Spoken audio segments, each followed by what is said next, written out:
Welcome to Centurion's Corner, and today we are reviewing another Mandalorian. What is going on with this year? And this time we got Star Wars, The Clone Wars, and pre-Visla from there. So yeah, looking pretty cool. A sort of nice leader of the Mandalorian. I know this is on the old buck of, I think it's Jango Fett, which I'm not too fussed about, to be honest. I kind of like the figure, but the articulation might suck a little bit, but we'll look over it and sort of give our thoughts, that's for sure. He looks bundled with accessories. We've got the dark saber here, we've got a nice little pistol, we've got his jetpack and helmet. Actually, probably not bundles. We've got two pistols. Then there you go, we're getting spoiled. Coming around on this side, it's just the yellow transcending in. We've got a nice sort of picture there of pre-Visla, which he looks kind of slender there compared to his chubby exterior on the figure there. So I feel maybe the newer sort of molds would have done better for this guy. On the back here, we've got a little bit of bios, number 17 in the Clone Wars, and we've got that picture once again, and then following it right around to the front. So I guess without further ado, let's crack this bad boy open. So here he is in his blister pack. Now we can see all those accessories looking pretty cool. That jetpack coming right at the top there, looking quite nice. Looks a little bit more sort of steampunky if I remember, but yeah, let's get this figure out for our first impressions. And yeah, it's looking pretty cool. You know, it looks quite nice. I really like the face there, looks quite nice, and I like his undersuit colour as well. So we're going to go away, take his pictures, see what he's capable of, and we see you in a mo.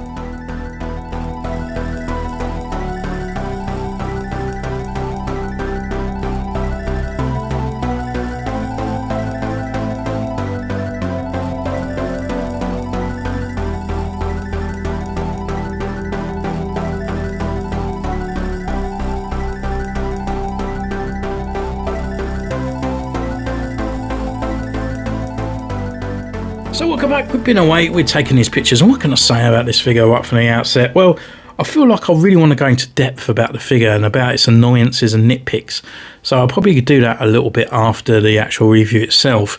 However, Hasbro done a really good job here. It does come with 5 accessories, which is pretty good for a Black Series, even though, bear in mind, 2 of which are exactly the same. So it actually comes with the dark saber here, looking pretty cool. You can see all the details in his hilt. It's in the black plastic.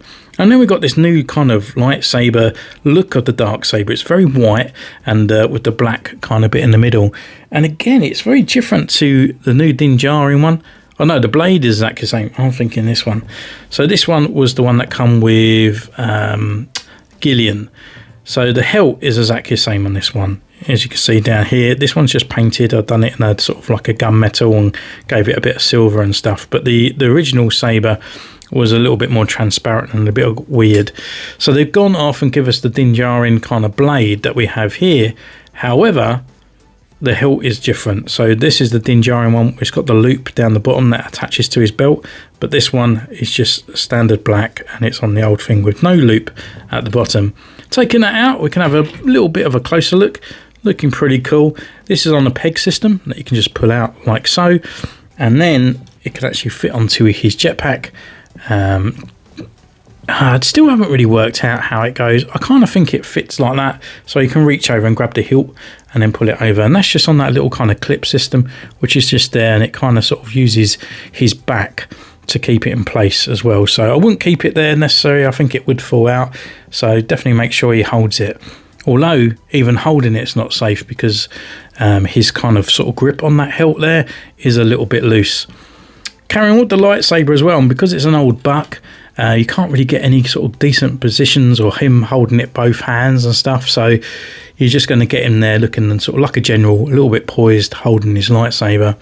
His other accessories, which is the ones where he comes with 2 of these, so he's got the Mandalorian blaster here, looking pretty cool, done in a gunmetal kind of plastic, very kind of sort of shiny.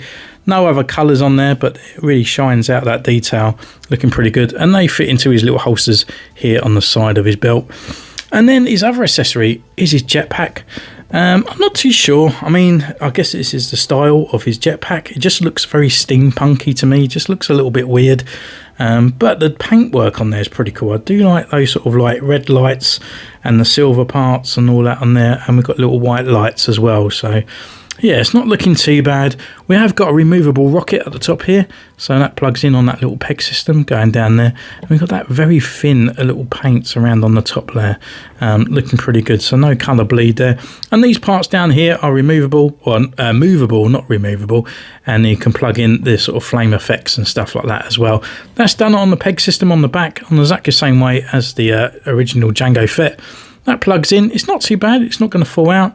Those plug bits on the top don't really hold it in place. It's a really nice snug fit on that bit in the middle.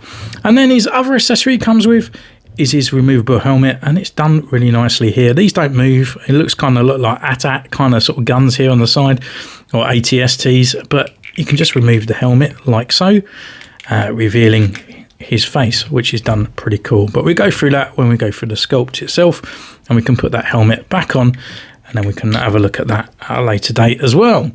So with that, we can actually go for this guy's articulation, and head-wise, he can turn left, right, he can look down, and he can look up quite far as well. So it's good for flying poses and other bits like that. Arm-wise, we've got full rotation around at the arm, and it comes up to this far as well. No butterfly joint or anything there. He's a bit of an old figure. Rotation here at the arm, less than 90, unfortunately. This bit is like movable as well around on the gauntlet, and if you get it just in the right place, there's a little kind of wedge there, and you can sort of bring it up and you get a little bit more on the bend. If you haven't got it in place, then you kind of just lose a couple bits of fraction there. Rotation at the wrist, and it's on a hinge as well. Diaphragm left, right, can't really crunch forward, his pockets are too high. Crunches back, not very far at all either, and there's hardly any tilt there as well. Leg wise, coming up this far, forward, back, upper thigh rotation there. We got double knee joint, which is down here. Yes, they are pegs and they are quite stiff to be honest, but it comes up right around. No boot swivel, but we've got the rocket and a pivot at the ankle. So yeah, as you can tell, it's a really old buck, very old Black Series kind of style articulation there, unfortunately. But where this guy really shines through is obviously in his looks. It's definitely got an old buck, but they kind of like giving this a nice glossy look over the top.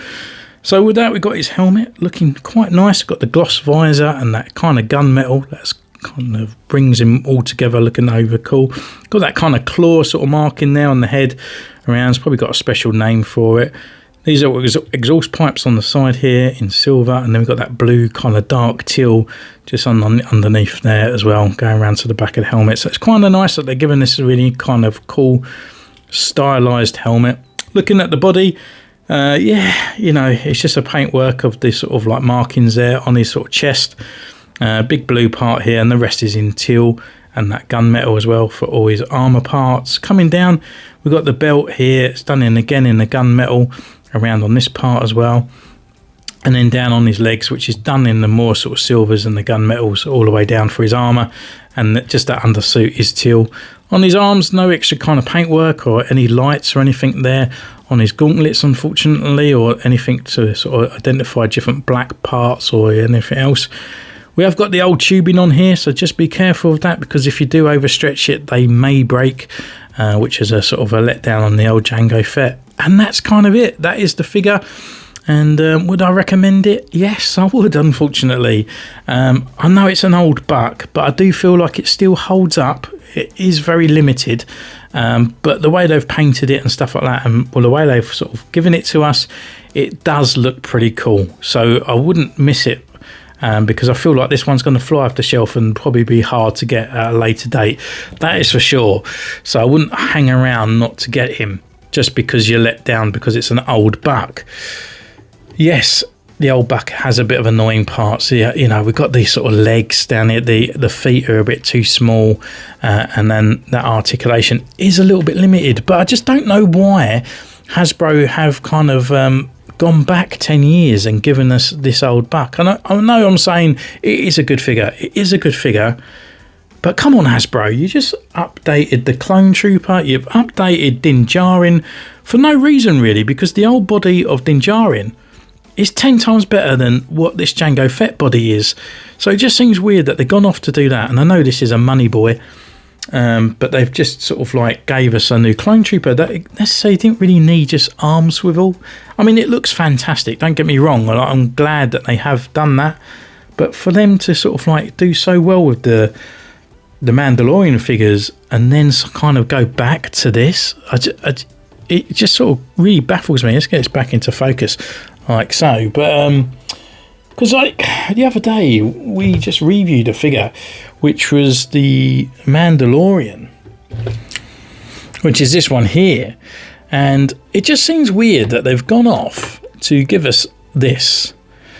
I can't even let go because I know it's going to fall over. Like, no, it's still going to fall over. I just want to tell you the frustrations of the figure itself. And they've gone off and done this. And this has got a whole new buck. We've got butterfly joints on there.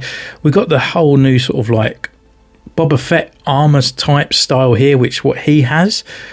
Yeah, I mean, the flat jacket and stuff they've already done.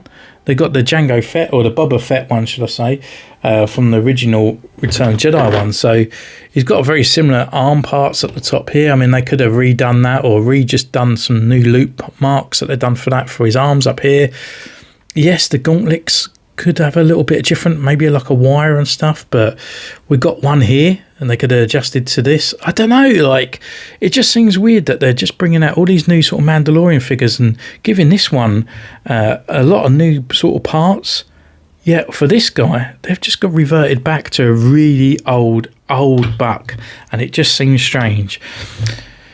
But, you know, as I said, I kind of sort of like keep going back and forth. It isn't a bad figure, but I just don't understand Hasbro, where they're just kind of like bringing out some newer bits and then go back. It just baffles me completely, and it is annoying for collectors as well, because we want to see it progress. We want to see our characters that are sort of like evolving over the time and stuff.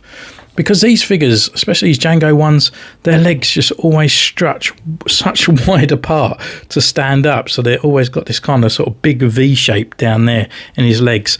You can pinch them together and it looks like a good figure when they're pinched together, but he just never stands up that way because his legs are too small and his feet are always at an angle. So you have to widen his stance all the time. But there you go. That is my opinion of it. Yes, Hasbro have done us dirty, but they also done us nicely as well. It's kind of sort of like a glittered-fied turd, in my opinion, and I would say put it in your collection before the price goes up and he disappears as well, because I think you will be kicking yourself if you're a Mandalorian collector anyway. But that's me beating around the bush. What do you think of this figure? I mean, it's a little bit later now, so most people have got him. So what is your opinion on this guy? Let me know in those comments down below. Don't forget, you can subscribe, you can ding the bell, you can follow me on Instagram, you can join the channel for 99p or 99 cents. And again, I'll see you next time. Take care. Bye.